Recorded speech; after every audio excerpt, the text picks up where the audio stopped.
جیسے آپ چور ڈاکو لٹیرے سے اپنے گھر کی حفاظت مانگ رہے ہوں. اس نظام میں کوئی تبدیلی نہیں ہے. کیا کرنا ہوگا اس قوم کو؟ حل میری نظر میں یہ ہے، اور وہ یہ ہے کہ اس پوری قوم کو اب اٹھنا ہوگا. سب سے بڑی ذمہ داری عائد ہے آپ پر ڈاکٹر دانش، میرے پہ، اس ملک کی عوام پہ ذمہ داری عائد ہے کہ وہ اٹھے اور ڈاکٹر طاہر القادری کا ساتھ دے. جو وہ 1 کروڑ نمازی اس ملک انقلاب کے لیے چاہتے ہیں، اس کے لیے اٹھ کر کھڑے ہوں. کیونکہ ڈاکٹر طاہر القادری اس ملک میں کرپٹ پولیٹیکل سسٹم، جو جاگیرداری نظام، موروثی سیاست اور برادریزم پر مشتمل ہے، اس کا خاتمہ چاہتے ہیں. وہ اس ملک سے میں آئین کی بالادستی چاہتے ہیں، اور یہ جو آئین کا کڈنیپ کر لیا گیا ہے 17ویں 18ویں اور 19ویں ترمیم سے، اس کو نجات دلا کر حقیقی روح کے ساتھ آئین کی بالادستی چاہتے ہیں. وہ اس ملک میں حقیقی معنوں میں جمہوریت چاہتے ہیں. اور یہ سب کچھ کیسے آئے گا؟ جب عوام اٹھ کر کھڑی ہوں گی. ڈاکٹر دانش صاحب، عوام پر سب سے بڑی ذمہ داری ہے. انہوں نے سب کچھ دیکھ لیا، ٹھیک ہے، اور قوم جو گھر میں بیٹھ کے کہتی رہی، فوزیہ قصوری اور صاحبہ، اداروں پہ ذمہ داری. ڈاکٹر صاحب پلیز مجھے 1 منٹ دیں. اداروں پہ ذمہ داری ہے، اس ملک کی فوج پہ ذمہ داری ہے، اس ملک کی عدلیہ پہ ذمہ داری ہے کہ یہ تینوں عوام، عدلیہ اور فوج اکٹھی کھڑی ہو جائے اور اس انقلاب کو سپورٹ کرے، تاکہ 1 کروڑ نمازی جب کھڑے ہوں تو تینوں ادارے، تینوں لوگ مل جائیں تو انشاءاللہ اس ملک میں انقلاب. ٹھیک ہے، میں آتا ہوں فوزیہ قصوری صاحبہ کی طرف. جی فوزیہ قصوری صاحبہ، کیا آپ کو بظاہر سولوشن نظر آتا ہے؟ ڈاکٹر صاحب، جن سیاسی جماعتوں نے اسٹیک ہولڈرز ہیں، جنہوں نے اس ملک کے اندر الیکشن میں حصے لیے ہیں، انہوں نے تمام نے اپنی عوام سے، اپنے لوگوں سے وعدے کیے، اپنے ووٹر سے.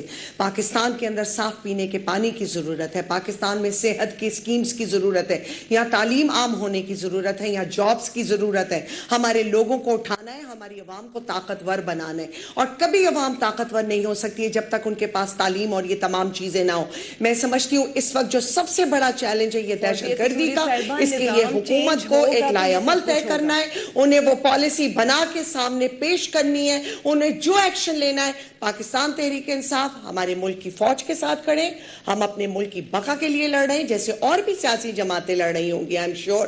مگر یہ وقت آ گیا ہے کہ جس حکومت کے پاس یہ مینڈیٹ ہے، جن کا یہ کام ہے، یہ انہیں وفاق کی حکومت کو کرنا ہے. اسٹیک ہولڈرز کو آن بورڈ لیں، وہ ایکشن لیں جس سے پاکستان کی بقا اور سالمیت بن سکے. ٹھیک ہے، میرے پاس وقت نہیں ہے، میں آتا ہوں حفیظ صاحب کی طرف. حفیظ صاحب، ہم اپنے کوئی وعدے پورے نہیں کر سکیں گے عوام سے.